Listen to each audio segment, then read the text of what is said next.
right, and welcome back after lunch. Great lunch. I like to give new presentations, in part because I'd like to help advance your education, in part because it challenges me to learn new things. And so each and every advanced study weekend, I try and present new lectures, new materials. And so what I'm going to do today is I'm going to present a lecture I've never given before. Hopefully it's not obvious.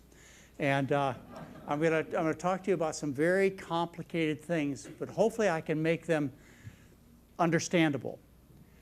I hate to begin my lecture this way because it may be setting me up for failure, but I can just tell you that if somebody understands their subject, then they should be able to explain it to you. If you listen to a presenter, a speaker, and you sit there in the audience, and I've done this so many times before, you sit and you listen in the audience, and you listen to the speaker, you go, oh, they're so smart. I can't understand a thing they're saying. That's not the problem. The problem is they don't understand their subject. Because a good presenter, as we've had the speakers this weekend, a good presenter understands their subject well enough that they'll be able to explain complex issues to anybody sitting in the audience. Now, with that challenge in mind, I've got some very complicated things to talk to you about. As many of you have, I read the national best-selling book, Steve Jobs, by Walter Isaacson. I highly recommend it. It's a very enjoyable book. And what I'm going to do is I'm going to talk to you a bit about what I learned and some of the concerns I had when I read this book. Steve Jobs, didn't know him, really wasn't interested in him until I read the book. Of course, I'd heard his name, as many of you had. Didn't know about his reputation as a person or a personality. Didn't really understand all the things that he did. But since I read his biography, I've learned a lot about him and, of course, developed a whole new appreciation of the man. He lived 56 years, not long. He was born 1955, just died recently in October of 2011. For those of you who don't know, Steve Jobs has made great contributions. The thing you'll probably most recognize is the Mac computers. Well, probably even more than that, you'll recognize the iPhone. Yeah, the iPhone or the new iPads or iTunes. I'm sure the list goes on longer than that, but those are the things that Steve Jobs is most known for, is his genius in developing products that were so consumer friendly and interactive. The other thing he did that of course makes my grandchildren so happy is he was the CEO of Pixar, which was innovative in terms of animation and movie pictures. And so those are the two things that Steve Jobs was most known for. If you read his biography, you'll see that he gave me permission and actually, in a way, encouraged me to do a write-up about him and to put it in my November 2011 newsletter. He said in his biography, and the parentheses you see here with numbers in them represent the page numbers in the biography you would like to look up the statements. He said, giving me tacit permission to do what I'm doing now in the November 2011 newsletter, he said, when I got sick, I realized other people would write about me if I died, and they wouldn't know anything. They'd get it all wrong. So I wanted to make sure someone heard what I had to say. Well, what more encouragement can somebody give than that for me to take and explore what went on with Steve Jobs? I think Steve Jobs would have been very pleased with my assessment that I'm going to present for you over the next few minutes, as well as a thorough assessment I presented in the November 2011 newsletter. I mean, my thoughts were in agreement with what he intellectually and instinctively believed about medical treatments as well as good nutrition. And one of the purposes of doing this exploration, my perspective on what happened with Steve Jobs and why he died, one of the reasons that I took it on with such passion, and this is probably the most difficult and yet the most exciting article that I've ever written, is because I wanted to set the record straight for you, for his friends, and most importantly for his family.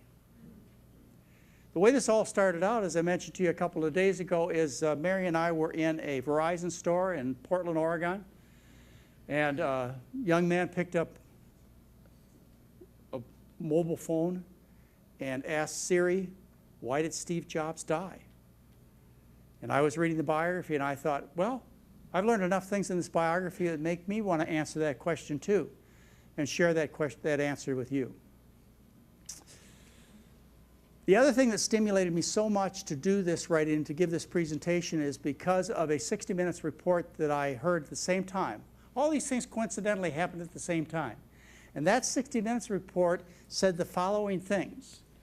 In that report, you'll find statements that gave you the impression that Steve Jobs could have been cured of his cancer, a pancreatic cancer. Try and remember these points. He was foolish to pursue a diet as the answer to his cancer. By delaying surgery, he killed himself. And what a thing to live with. Steve Jobs was referred to as stupid in this 60 Minutes report. And in the report, it says everyone, you, his friends, his relatives, his wife, everyone thought they had the right answer concerning not only his surgery and what he should have done, but also what he should eat and not eat. In this report by 60 Minutes, you'll see Jobs referred to as having delusional thinking. In other words, he had an imagination that put him in places that none of us could go, but that was part of his genius. And that Jobs lived, they will tell you in the 60 Minutes interview, Jobs lived with regret the remainder of his life. For 8 years, he lived believing that he'd done foolish things in terms of his surgery and his diet that resulted in an earlier death and a more miserable life.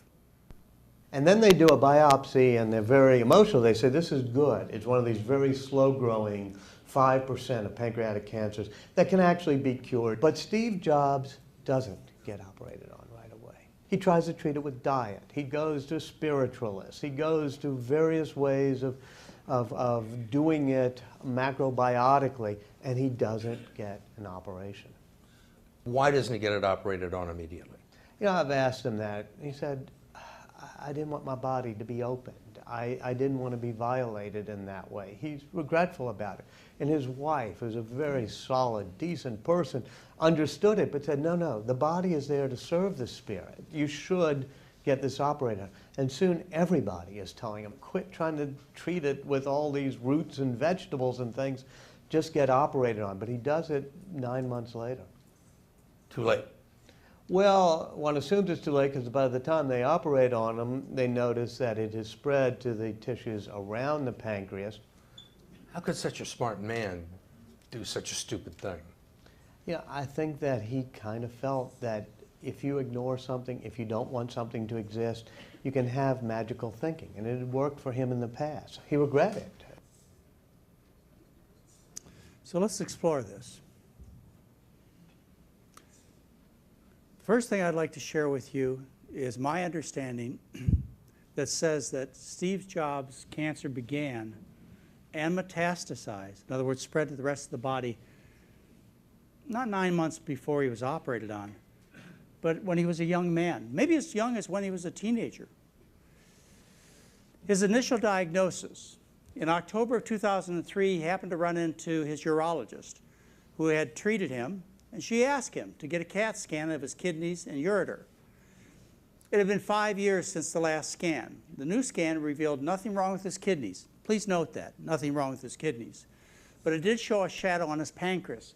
And subsequent to that finding, they did a needle biopsy by sticking a tube down into his throat and then into that tumor area that they saw on the CAT scan, took out some cells and made the diagnosis of pancreatic cancer, islet cell pancreatic cancer, non-endocrine cancer, pancreatic cancer. I want you to note, here's where the pancreas lies in the abdomen. And you see it's right there in the central abdomen. It lies right next to the kidney. And here again, you see the kidney and you see the pancreas lying right next to it. You can see how close the organs are together and how kidney problems and pancreatic problems could so easily be confused.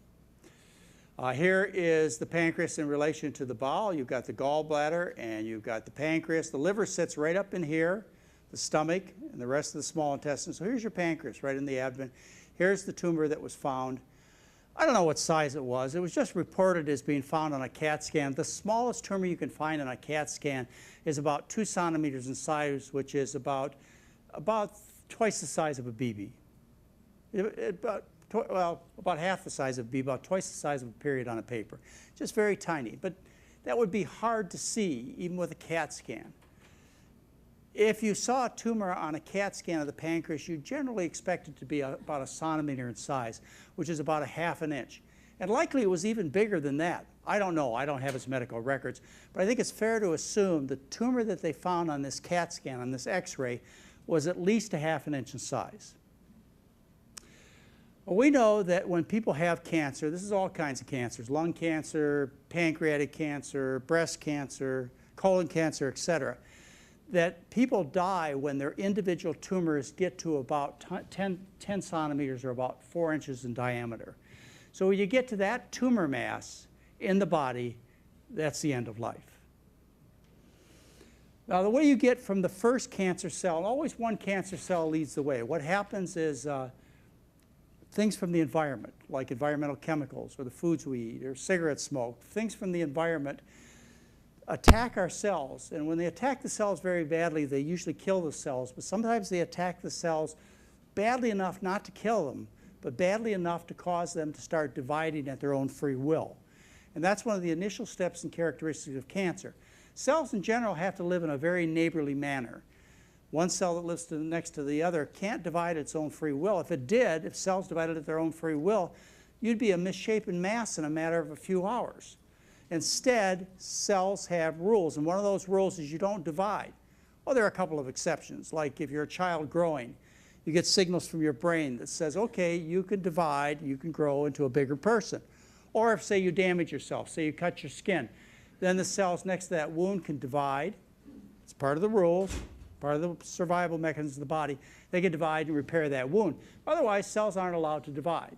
But what happens in cancer, be it in the breast or the colon or the prostate or the pancreas, is cells get injured and they stop being neighborly and they start dividing at their own free will. And so here you have the first cell, and let's just go to Jobs' pancreatic cancer, the first cell that becomes cancerous. And it starts dividing at its free will. It turns into 2 cells. And there's a time interval here. It's called the doubling time, how much time it takes to go from 1 cell to 2 cells, and then 2 cells to 4, and then 4 to 8, and 16, and 32, and so on, until you develop a large tumor mass. When a tumor mass is 1 millimeter in size, it contains 1 million cells. When it's a centimeter in size, which is a ½ an inch, that tumor mass is 1 billion cells. All right, so what we know is at age 48, when he had that CAT scan and the subsequent needle biopsy of the pancreas, which diagnosed him as having islet cell cancer, or non-endocrine cell cancer of the pancreas, he was 48 years old, and I think it's fair to assume that the tumor that they saw on that CAT scan was a centimeter in size. I'm being generous. It could have been a little bigger than that, but it was probably 1 centimeter in size. He was 48 years old, and he died at age 56, and we know the tumor mass, because that's how big it gets when people die. The tumor mass was now about 10 centimeters. The interval in time here between 48 and 56 is 8 years. So it took 8 years to double from 1 billion cells into a tumor mass that was big enough to kill him. 8 years. So what we need to find out is what the doubling intervals would be for a mass to grow from 1 centimeter to 10 centimeters. How fast would it have to double to make this kind of change in 8 years? And the way we figure this out is by very complicated mathematics, but they can be found, these mathematics, on a website where you just enter. You enter the time the tumor starts, the time the patient died, and what it does is it tells you how fast the tumor is doubling. And based on these kinds of calculations that any of you can do, if you go to the November 2011 newsletter, it'll show you where the site is, it'll show you where the numbers are that you enter, and what you figure out is that Steve Jobs' tumor doubled about every 10 months. So to go from 1 centimeter to 10 centimeters during an 8-year period of time, those tumors had to double every 10 months. Okay, with me? All right, so we know that. His tumor was actually a very slow-growing tumor. The average doubling times of tumors, say of the lung, of the breast, the colon, or the pancreas, the average doubling times are about every 3 to 9 months. His was every 10 months, so it was slow doubling. All right, so we went from 1 centimeter to 10 centimeter with a doubling time of 10 months. Every 10 months it doubled. Took an 8-year period of time. From that, we can figure out when the cancer started. When that first cell that became cancerous, when was that? All right, so you've got the doubling time from 1 centimeter, that's found in the pancreas, to a tumor mass of 10 centimeters, which is how big the tumors are by the time a person dies. That took place in 8 years, means those doublings took place in every 10 months. All right, well, let's just go backwards. Let's go from 1 centimeter to the first cell at a doubling rate of every 10 months. So we can calculate how far back it was that that first cell became cancerous in the pancreas. All right? So we put our calculations back into this double time calculator. And what we find is that to go from 1 centimeter to the first cell took 24 years. That means that Steve Jobs developed cancer of the pancreas when he was 24 years old. Okay? It's just simple math. And then it took him another 8 years before that tumor mass they found in the pancreas finally got big enough to kill him. All right. The surgery was finally performed. Steve Jobs, even after he had a diagnosis, he had the needle biopsy, he knew he was sick, he had significant problems, and encouragement from his wife, his friends, his family, his surgeons, everybody encouraged him to have surgery. And he said, no, I'm not going to do it. I don't want my body violated. I don't want to be opened up. And he was a great believer in the body's ability to heal itself. He'd been a vegetarian, a vegan for a long time. We're going to talk about that. So he, plain and simple, which I'm sure many of you think was foolish, or maybe you would have before you met me think it's foolish, he said, I'm not going to have surgery. And he delayed surgery for 9 months until he got some repeat CAT scans and found things were obviously growing, and whatever efforts he was making wasn't making a difference. And then finally, on July 31st of 2004, he submitted to major abdominal surgery, and they opened him up. They opened him up, and what they found when they operated on him is not only did they find the tumor in the head of the pancreas, but they also found metastases on the liver. These are little tumors on the liver which result from the cancer of the pancreas spreading to the liver cells. And that was present July 31st, 2004, when he was operated on, 9 months after the initial diagnosis. What they did for surgery is they did something called a modified Whipple procedure. Whipple, I mean, this procedure was first done in 1898. Okay? I mean, this is 2004. That's modern technology. It's a procedure that was done, more than 100 years ago. And the version of Whipple that we use these days was originally done in 1935. What they essentially did is they took the head of his pancreas out. They took part of his small intestine. His gallbladder was removed. Then what they do is they attach this distal part of the small intestine to the stomach. In other words, this major surgery that they do, this is a really big deal, a modified Whipple procedure, with the thought that it might have cured him if the cancer was isolated to the pancreas. But when they did the surgery, what they found is they found little bits of tumor, little tumors growing. I don't know how big they are. I don't have his operative report. I have to make some assumptions. But they found tumors in the liver. Now, of course, these are big, big metastases. But my guess is he had metastases at least of this size, maybe this size. Let's just guess they were a centimeter in size. I think that's a fair estimate. So when they operated on July 31st, 2004, took out the pancreas, took some of the intestine, took the gallbladder out, it was already obvious that he had spread cancer not only to the liver, but to the rest of the body. It spreads every place when you see it in the liver. All right, so here we have the cancer in the pancreas that Jobs had diagnosed in October of 2003, which was finally operated on in July of 2004.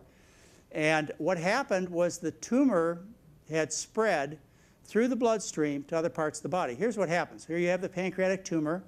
That's the cancer in the pancreas. What happens is the little cancer cells, they break through into the venous blood system, into the veins, not into the lymph nodes. Yeah, it goes into the lymph system, but the major mechanism of spread is it goes into the veins, and then it will lodge in the liver or the bones or the brain or other parts of the body, and it starts growing at a similar doubling rate, similar doubling time. Remember, the doubling time that I calculated for the original tumor is every 10 months. And the doubling time of the metastases should be similar. All right, so follow with me. They operated on him. They did the surgery, and that was July 31st of 2004. And they found these metastases on his liver, and we're going to guess they were a ½ an inch in size because they'd be easy to see. All right, they're ½ an inch in size. And then he lived from July 31st, 2004, he lived until October of 2011. So he lived for 7 years. So we know how long he lived. We know the tumor had to double at a certain rate to get from that size to a tumor mass where he would die. So that time was 7 years. So what we do is we go back to our doubling time calculator, we enter the numbers, and what we find is the doubling time for that metastatic tumor is about every 8 months. Should have been 10. 8 months is close enough. Doubled every 8 months. All right, so here we go. We've got the cancer in the liver, the metastatic cancer in the liver. Here's when he dies, when the tumor mass gets this size. We know it took 7 years. We know the doubling time every 8 months, maybe every 10 months, the tumor doubled. I'm giving some real advantages here. It could have been, like I say, it could have been a lot earlier than I said. It wouldn't have been later. All right, so you have the tumor mass. You know how long it took to go from here to here. So you just take that doubling time and you calculate back to when the first cell spread from the pancreas to the liver based on that doubling time, and fill in your calculations, and what you find is that based on that doubling time of 8 months, he was 27 years old. If you made the doubling time 10 months, he'd been even younger. You with me? All right. So he was 27 years old when the cancer spread from his pancreas to his liver. He was 24 years old, age 48 when they first found it on CAT scan. Surgery performed at age 49. He had metastases to the liver. If you do the doubling time calculations, you find out the cancer started at age 24, and you found it spread around age 27. All right. Getting back to the point that Steve Jobs was told by everybody, his wife, his friends, his family, all of his physicians, that he was a fool to have delayed surgery for 9 months. Because in that 9-month interval, what happened is the cancer, which was confined to the pancreas, spread to the rest of the body during those 9 months. Could not have happened. No one who knows anything about this disease would ever come to that conclusion. And I just showed you how long it really took and how early he actually had the cancer. All right. So we knew Steve Jobs. There's some indications Steve Jobs had problems early in life besides just the mathematics I showed you. In a report about Jobs' mannerisms during a meeting, it was described his hands, which are slightly inexplicably yellow, are in constant motion. Yellow skin is characteristically due to jaundice. Jaundice is characteristically due to obstruction of the bile duct. One of the most common reasons for obstruction of the bile duct, and I've seen this in all too many patients, is cancer of the pancreas. 1987. He was described as having abdominal and back pains 5 years before that CAT scan in October of 2003. And he was told that those abdominal and back pains were due to kidney problems. And Steve Jobs believed that he was having back pains and abdominal pains due to kidney problems. He says, I was driving up to Pixar and down to Apple in my black Porsche convertible, and I started to get kidney stones. I'd rush to the hospital. Sounds like this happened many times. I rushed to the hospital, and the hospital would give me a shot of Demerol in the butt, and eventually I'd pass it. I don't believe what he had was kidney stones. I believe what he had was he had symptoms from his pancreatic cancer. Why do I believe that? Well, in the CAT scan, remember, in that CAT scan where they made the diagnosis, they said there was nothing wrong with his kidneys. I think the doctors misdiagnosed him. I think he was suffering from pain from that pancreatic tumor, not kidney stones. So you can see how that could easily happen. Here are the kidneys, here's the pancreas. All right, troubles. The other reason I don't believe that he had kidney stones is because kidney stones are due to eating a high animal protein diet. What happens when you eat animal proteins, you're eating a very acidic diet, which we talked about. When you eat all that acid, what happens is you dissolve the bones. We talked about this on Friday night. You dissolve the bones, that bone material is excreted into your urinary tract, and in the process, the materials, they solidify and they form calcium stones. Almost all calcium stones, almost all kidney stones we find in our society are calcium-based. He was a vegan. There was an article published in 1978 in the British Journal of Urology, which was titled, "Should Recurrent Stone Formers Become Vegetarians?" We knew this in 1978, that the reason you get these kidney stones is this high animal protein diet, which dissolves the bones, and those bones re-solidify in the kidneys. How in there could this man who has been a vegan his whole life have developed kidney stones? I don't believe it. I believe it's due to his pancreatic cancer. Other indications that he may have had this cancer earlier in life come from the book, the biography. In 1983, Jobs confided in John Sculley, who was the CEO of Apple at that time. He said, "I believe I will die young." He was 28 years old at that time. I told you that the cancer likely started when he was 24 and it metastasized by 27. By 28, he already had doom and gloom about his life. Maybe because he was so intuitive, maybe he had some insight into the fact that there really was something wrong even way back then. All right, so Jobs believed he'd killed himself. Can you imagine living with that? Can you imagine, I mean, your life is difficult already. You got pancreatic cancer, you're involved in the medical business, and you believed that you did it to yourself. You could have been saved if you could have had your surgery 9 months earlier. 8 years of regret, guilt, and remorse. And that could have been solved by any of his doctors. The doctor who originally did the diagnosis in 2003, the doctor who did the liver transplant in 2009, any of those doctors know exactly what I'm telling you now. And they could have said to Steve Jobs, just to give him peace of mind, still let him suffer for 8 years, they could have said, "Mr. Jobs, you had a body full of cancer long before you were diagnosed in October of 2003. There's no reason for you to feel guilty." But not a one of them said that to him. All right, his final events. Beginning in 2008, it was clear that Jobs and his doctor, this cancer had spread. Still, they didn't tell him. They didn't tell him that this began decades before. In April 2009, he went under a liver transplant, and when his doctors took out his liver, they found spots on the peritoneum, that's the lining. It was every place. The thin membrane that surrounds the organ. In addition, there were tumors throughout his liver, which meant he would likely had cancer everywhere. Of course, he had cancer everywhere.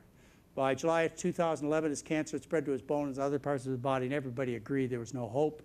And then he died October 5th, 2011. But the consensus was, and is today, except for people who have gone through the analysis that I've gone through, nobody's made a criticism of what I've done. It's been out since November of 2011. It's very well read. The overall consensus was and still is that Jobs acted selfishly, stupidly, and irresponsibly by not having his surgery done. It's impossible for that to have been the case, based upon standard natural history and understanding of how cancer grows and spreads.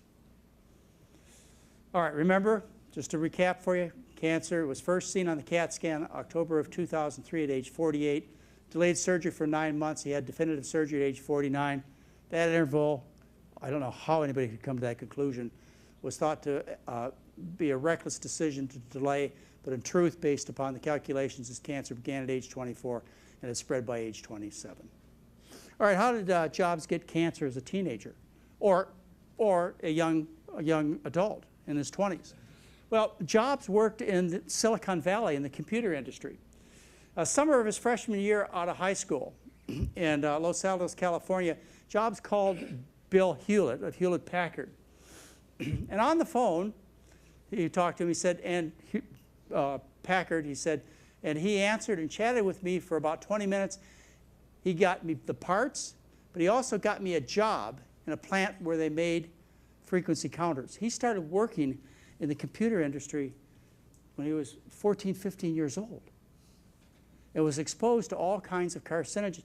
The regulation in Silicon Valley in the electronics industry is, even today, it's, well, it's better today, but back then it was almost no regulation at all. I mean, people didn't even think about these things that they were working with in electronics to be in any way toxic. Yet these days, and to some extent back then, we knew that these chemicals that they were working with, the organic and the inorganic materials, initiated and also caused the progression of cancer. Cadmium and lead, for example.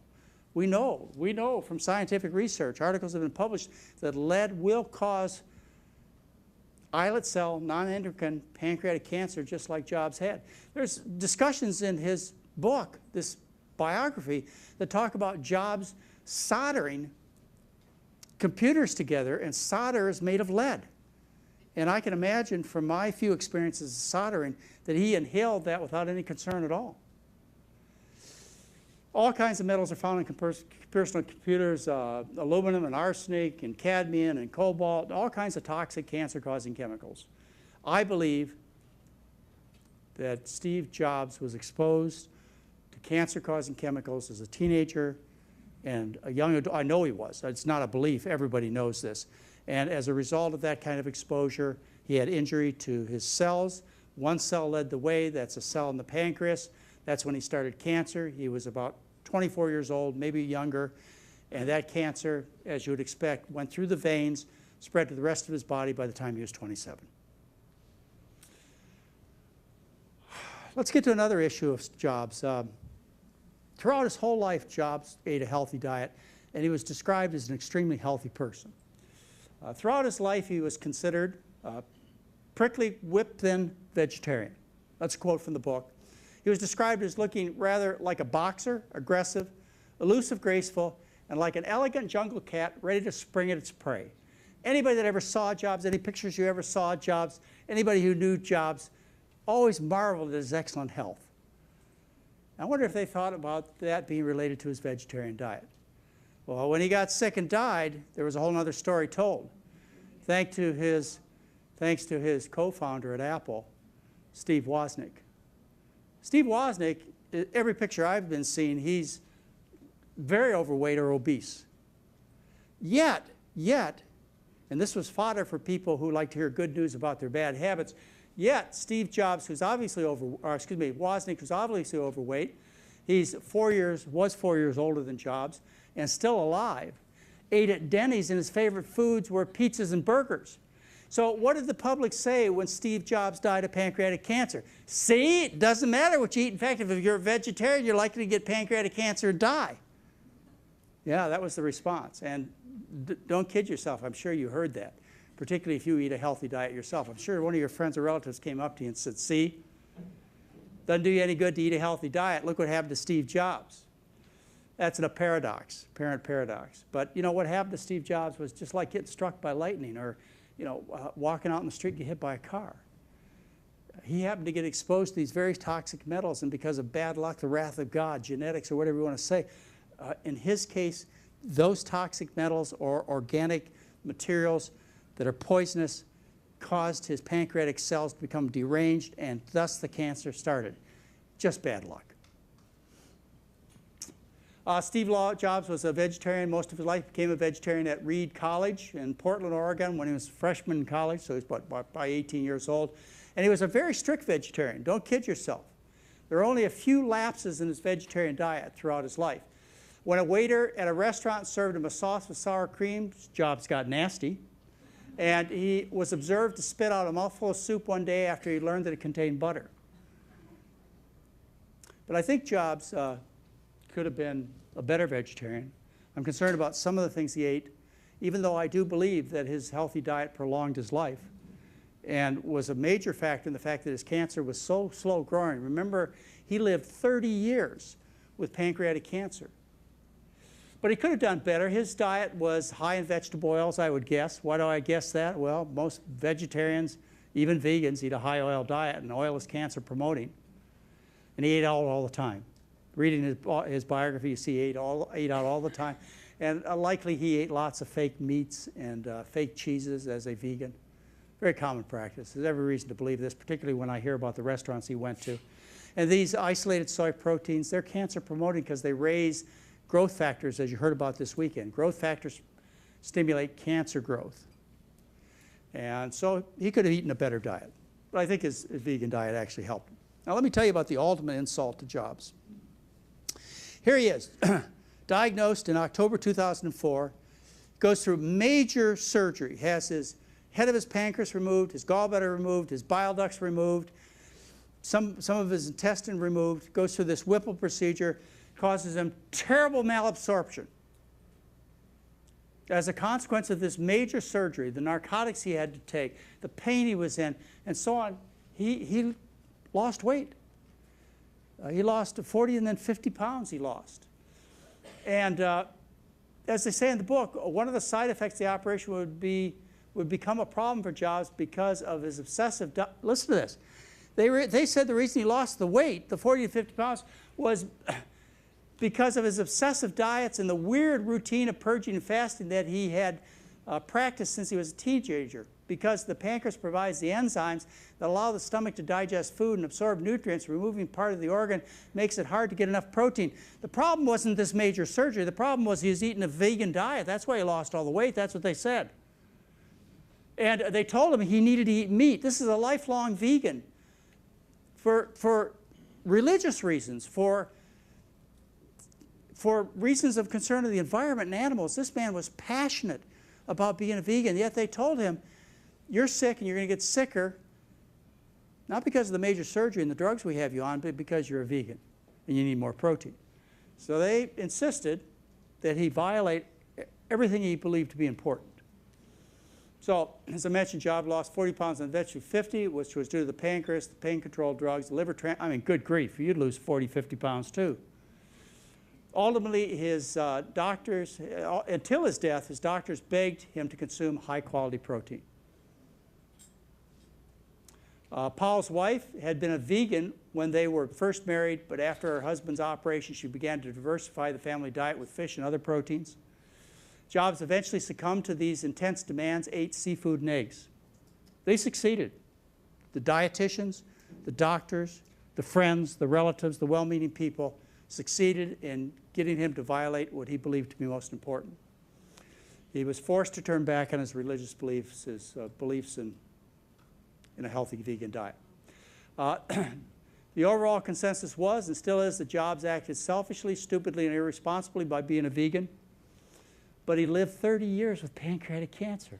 He had a tumor that doubled every 10 months as opposed to tumors that double every 3, 6, and 8 months.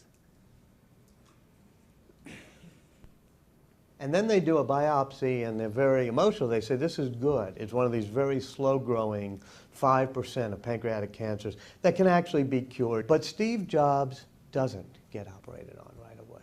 He tries to treat it with diet. He goes to spiritualists. He goes to various ways of doing it macrobiotically, and he doesn't get an operation.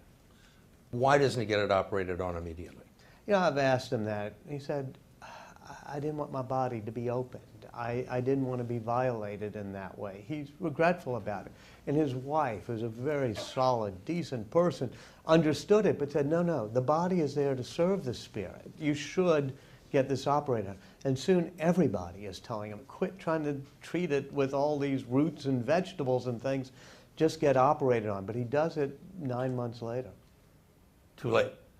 Well, one assumes it's too late because by the time they operate on him, they notice that it has spread to the tissues around the pancreas. How could such a smart man do such a stupid thing? Yeah, I think that he kind of felt that if you ignore something, if you don't want something to exist, you can have magical thinking. And it had worked for him in the past. He regretted it. You get it? Get it? See what the video says? Did I misinterpret this?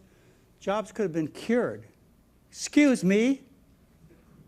Jobs couldn't have been cured. This cancer had been going on for 24 years. He foolishly pursued diet as an answer. I don't think so. That's one of the few things that didn't hurt him, that they did to him. By delaying surgery, he killed himself? That's what he believed. That's what his wife believed, and probably still does today, unless she's read my newsletter.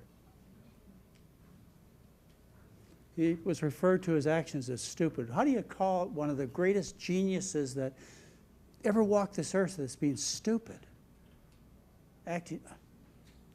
Everyone else, including his wife, was described as a good person, as if he wasn't. Everybody had the right answer. Magical thinking. That was his problem, magical thinking. They created the iPhone, the iPad, my Mac, Pixar, and all of a sudden it failed him in terms of something as important as his health. And Jobs lived to regret this the remainder of his life. He did, but he shouldn't have. I think he shouldn't have. So I wrote this newsletter as a small token of thanks to Steve Jobs for all he did, to at least, tell the world that's listening, what the truth is about this situation. He didn't act stupidly or irresponsibly. He shouldn't have had regret. He should have been supported. This is not uncommon knowledge. This is not a matter of this being of anything a dispute. There's no doctor who will look at this data and come to any other conclusion. As I say, since I published this newsletter, and it got really well read, I'm sure many of you read it, and hopefully you enjoyed it. I heard an interview on NPR by Walter Isaacson, and I have to believe that I heard him say a completely different story than he said on 60 Minutes. That's what I heard. That he understood now, his biographer, that Steve Jobs' cancer started many, many years before it was diagnosed. And there was nothing that could have been done to save him. And the treatments that were done actually did tremendous harm to the man. And the guilt he had to live with is unexcusable. Thank you. All right.